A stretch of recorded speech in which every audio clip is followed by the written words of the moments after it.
Hi guys, thought I'd just quickly show you this one. This is deck 1 of 2 that's coming to me this week for servicing. This was recently serviced by, I'm obviously not going to say who, but a very, very well-known service engineer.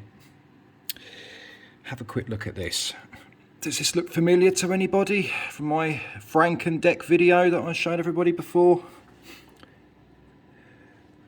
Now, even if, there's two things that could have happened here. Either the power supply was no good, and obviously this service engineer's removed the power supply and popped the cables back on. That's one scenario, which, yep, fair enough, but, because you can quite clearly see by the colour difference between the two boards, this not meant to go with this main board and vice versa. But that's not good enough. I would have at least tidied the wires up, done something with that, better than that for sure. But, you know, either he's done that or the customer has bought this deck like this. But if that's still not good enough, because if this has gone in for a service, that should have been sorted. One hell of a job to, to miss. I would have stripped that down. I would have stripped that down and sorted that out properly. There's absolutely no excuse for this. Looks like the thermal paste has been applied using, well, it doesn't even look like it's been changed. One of the reasons this deck's coming to me is because of a loose tone arm assembly. This has also been rebuilt, bearing in mind, apparently serviced. Look at this, guys. There's hardly any movement. We need to really move this around at all. That's all loose. That's been rebuilt. It's had new audio cables popped on, apparently genuine, but I'm in two frames of mind whether they are or not. I'll be looking into this. Yeah, usual toot that's come through from a very well-known name that I deal with a lot of repairs for. Unbelievable, really. So, cosmetically, it's not too bad. Looks all right. It's going to need a bit of love. The platter on the deck itself, obviously there's nothing complete on this at the moment, but the platter on this deck is used. It needs a bloody good polish. That should have really been done as well.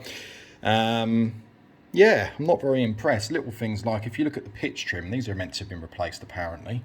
You've got the gap on the top of the trim. It's covered in scratches. It's not even that long ago we had this done. So I thought I'd just quickly show you this one here. But to give that back, the cable's in that state. There really is no excuse. If I'm a betting man with this, I bet nothing has been completed service-wise on this board at all.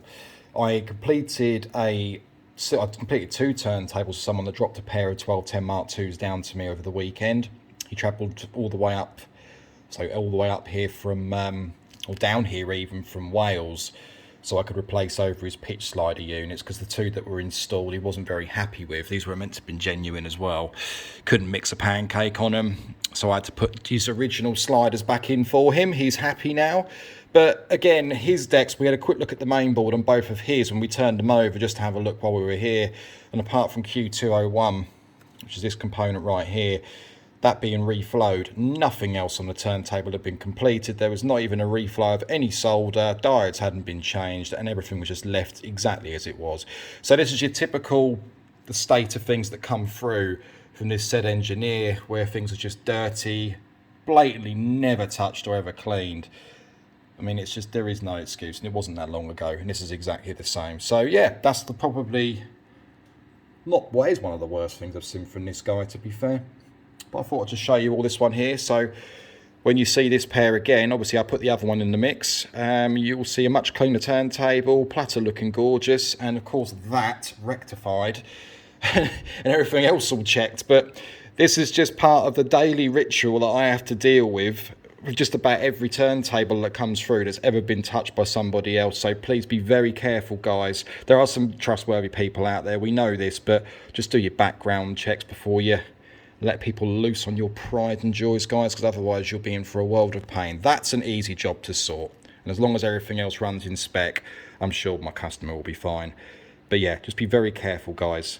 Keep commenting, like and subscribe. Cheers, everybody.